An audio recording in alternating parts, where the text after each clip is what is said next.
நம்ம நம்பிக்கை எதை சார்ந்து இருக்கிறதோ அதை சார்ந்த ஒரு சாரத்தை அந்த நம்பிக்கைக்கு கொடுப்பாராம். அல்லேலூயா, ஆமென்.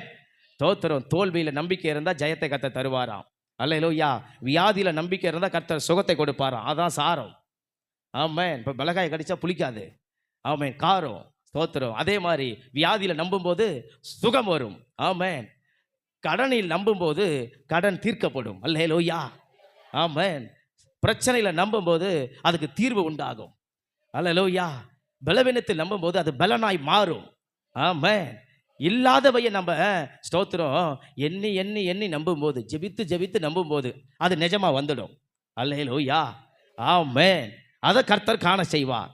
அப்போ நமக்குள் இருக்கிற நம்பிக்கையை ஒருபோதும் ஒரு நாளும் விட்டு விடவே கூடாது. அதுக்கு தனி முக்கியத்துவத்தை கர்த்தர் கொடுக்கிறார். தனி பிளேஸ் உண்டு.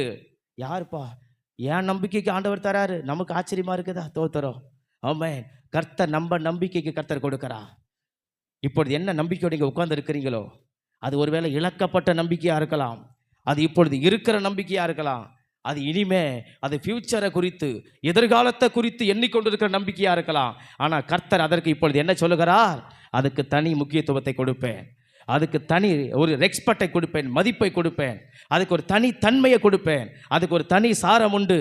ஆமென். அப்போ நம்ம நம்பிக்கை ஸ்தோத்திரம் இப்படிப்பட்ட அர்த்தத்தை உடையது. அல்லேலூயா, ஸ்தோத்திரம். அப்போ நம்ம நம்பிக்கையை உறுதிப்படுத்தி கொள்ள வேண்டும்.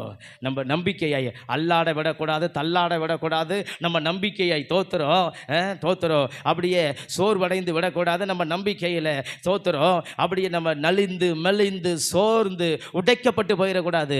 நமக்குள் இருக்கிற நம்பிக்கை உயிர் பெற்றுக்கொண்டே இருக்க வேண்டும். அல்லேலூயா.